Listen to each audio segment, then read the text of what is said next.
Good morning. My name's Alexander Hernandez, and today I'm going to be talking about Allusions in the novel When I Was Puerto Rican. This is a novel written by Esmeralda Santiago. Some of the things that this video is going to have is what is an allusion, the 6 different types of allusions, a mini biography of Esmeralda Santiago, reasons why Esmeralda Santiago includes allusions in her memoir, and also I'm going to be talking about 10 different allusions found in the novel and explaining them. I hope you enjoy my presentation. So, this is the biography of Esmeralda Santiago. Esmeralda Santiago, she was born on May 17th, 1948, in Toa Baja, Puerto Rico. And Esmeralda was the oldest of 11 children. And she was raised mostly by her mother, but her father was also there, but not that active. Her parents never got married. And Esmeralda is also known for being a Puerto Rican author, and she's known for her for writing about her culture and her cultural identity, and you can see that in the novels that she has written. She expresses in the novel When I Was Puerto Rican her identity and how she became Puerto Rican. What does When I Was Puerto Rican mean? When I Was Puerto Rican, this is an autobiography. It was written in 1993, and it was written by Esmeralda Santiago, and it is the first of 3 instatements, followed by Almost a Woman and The Turkish Lover. These are the other books that she has written. And this first book begins by describing Esmeralda's life in Macun, in a sector of Candelera Barrio in Toa Baja, Puerto Rico.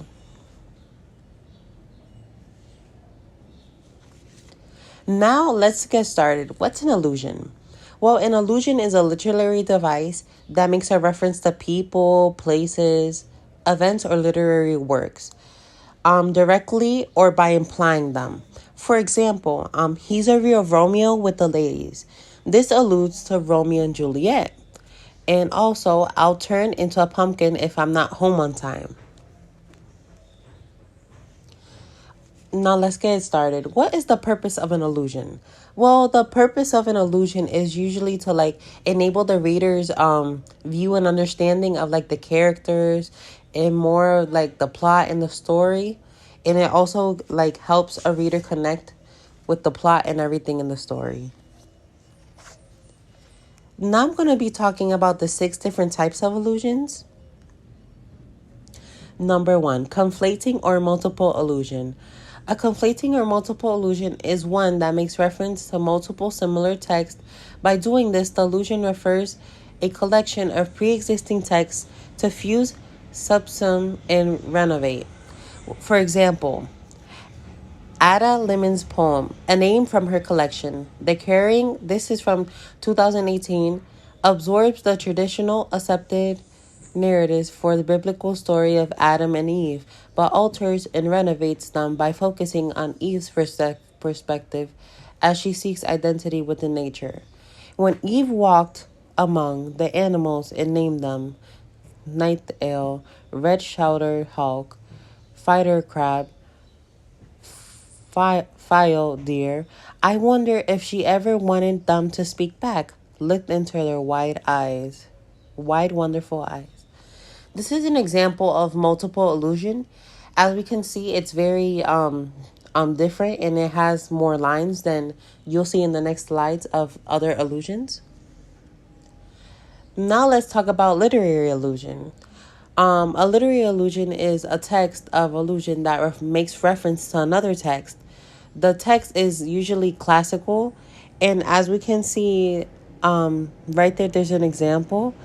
To have been ordered into battle to attack a group of windmills with horse and lance would have seemed to Joe Robinson no more strange an assignment than the one given to him Thursday by Miss Vera Newton. The literary allusion is to Don Quixote de la Mancha. As we can see, that's an example of literary allusion. Now, let's talk about biblical allusion. Well, a biblical allusion is a specific type of literary allusion that usually it's when a writer makes a reference to the Bible or anything that has to do with the Bible. These are very common types of allusions within literature because of how influential the Bible is and the tales of each of the Gospels. For an example, the tropical island was just like a Garden of Eden. The use of allusion here refers to having mention in the book of Genesis in the Bible. Now we're going to be talking about mythological and classical allusion. Well, a mythological or classical allusion is another type of literary allusion that refers to mythological characters or themes, or it usually refers to Greek or Roman literature. An example of this is suddenly a Pandora's box of crime has been opened due to the bad living conditions of the town. The allusion here is the reference to a Greek myth about the Pandora's box. Now let's talk about historical allusion. Historical allusion is a reference made to commonly known events in history when we're talking about historical events or anything that has happened in the past. An example of historical allusion is these are lyrics from a song. Can you guess who they're singing about? Early morning, April 4th, shots rings out in the Memphis sky. Free at last. They took your life, they could not take your pride. Now we can see that this is an allusion and it refers to Martin Luther King, and that's why it's a historical allusion because it was in the past and it's very important nowadays. Cultural allusion. Cultural allusion is a reference, it usually refers to something in popular culture and knowledge, whether it's music, artwork, films, or like celebrities. An example of this is lions and tigers and bears. Oh my. This is an allusion to the Wizard of Oz. Political allusion. Political allusions are a type of allusion made that draws like ideas from parallels, criticisms, and comments or political climates or incidents that happen in political stuff.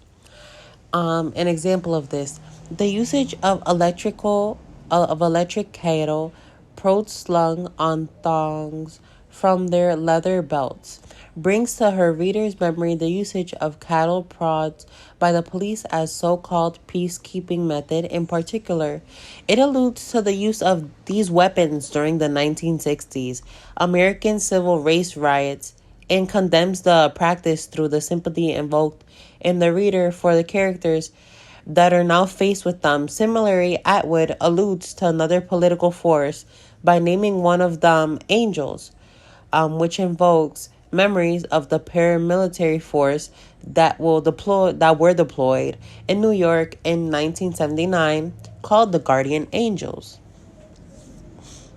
Now I'm going to be talking about some allusions that I found in the novel When I Was Puerto Rican. Now the first one, if you go to the PDF, this is on the page 18, and it says, on the radio, the newscaster talked about submarines, torpedoes, and a place called Korea where Puerto Rican men went to die. As we can see, this is an allusion because it refers to, it's being sarcastic in a way because it's saying that if Puerto Rican men go there, they're going to die.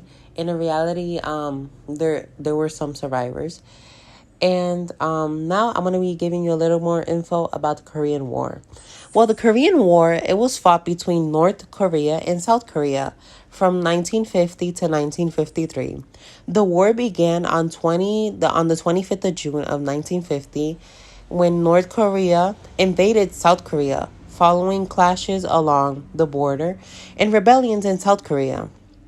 North Korea was supported by China and the Soviet Union, while South Korea was supported by the United States and allied countries.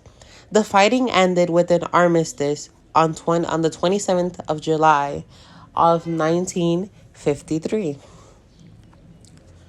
Now we're going to be talking about the Hurricane Santa Clara and San Felipe. The radio said Hurricane Santa Clara was the biggest threat to Puerto Rico since San Felipe had destroyed the island in 1918. If you go to the PDF, this is going to be page 91. And I'm going to give you guys a little back info of the Hurricane Santa Clara. This was the first North Atlantic hurricane to make landfall in Puerto Rico in 24 years. And it was the third tropical cyclone of the 1956 Atlantic hurricane season.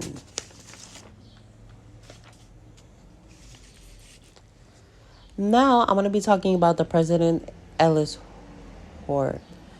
Yeah. Well, who's the El Presidente of United States? A senator.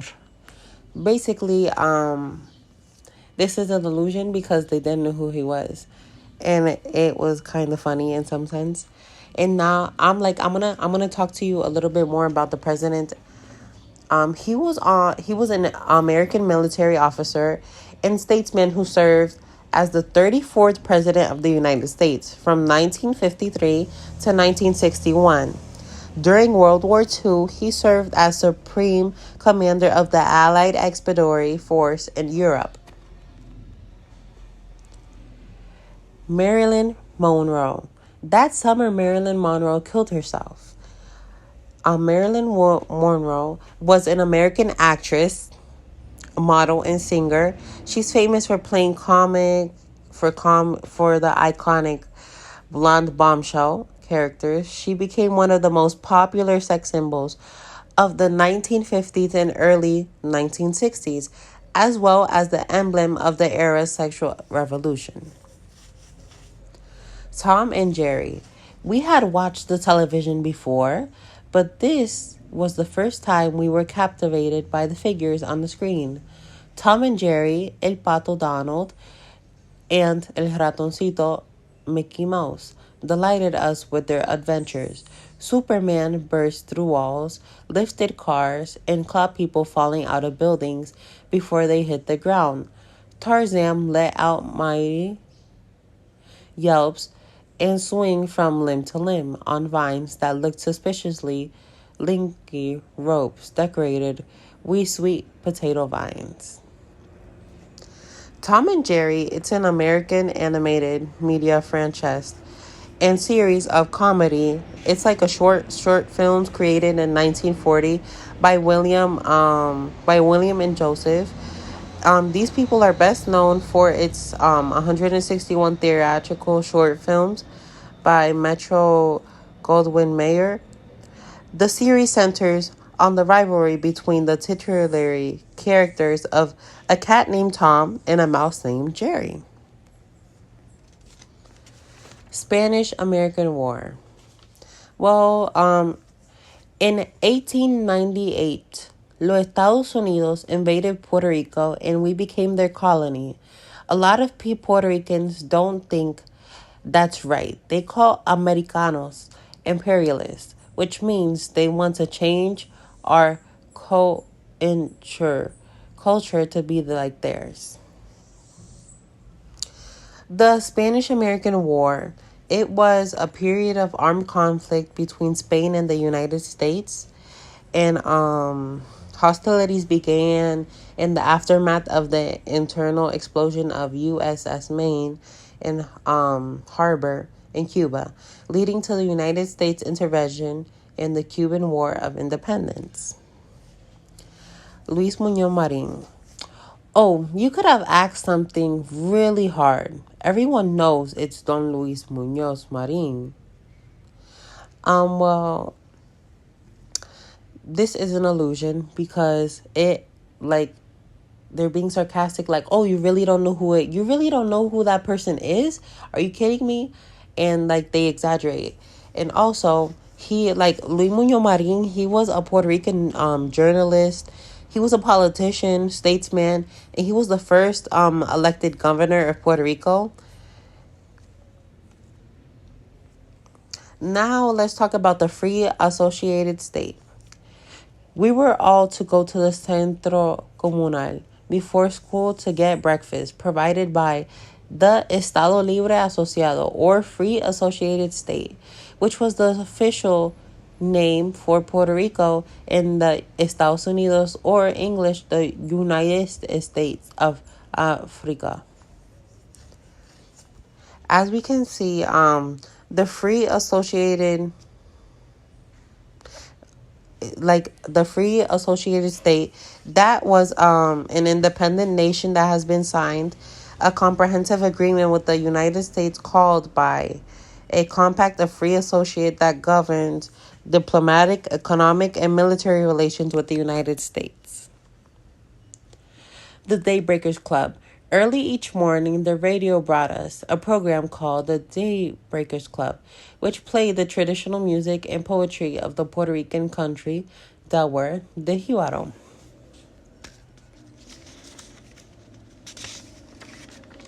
Now we're going to talk about the Roosevelt base. My family is from Ponce, but my dad is stationed at the Roosevelt base. The character Jonas Vélez said this, and the Roosevelt base in 1957, its Roosevelt Road was redesigned as a naval station.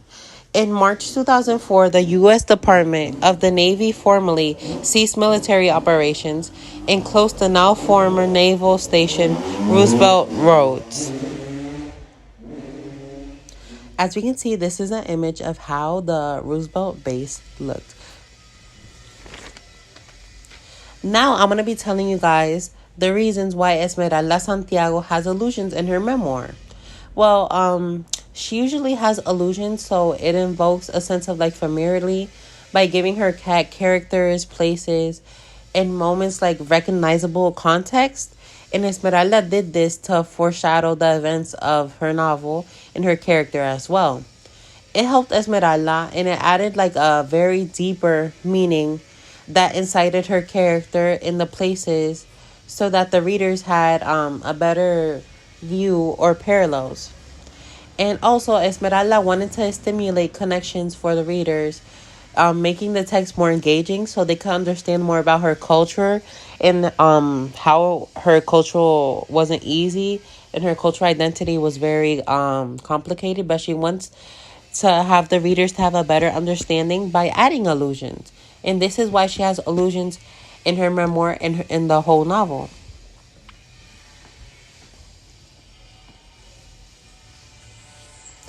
Well, I hope you enjoyed my presentation, and this will be all for my part. Thank you for your attention, and have a great day.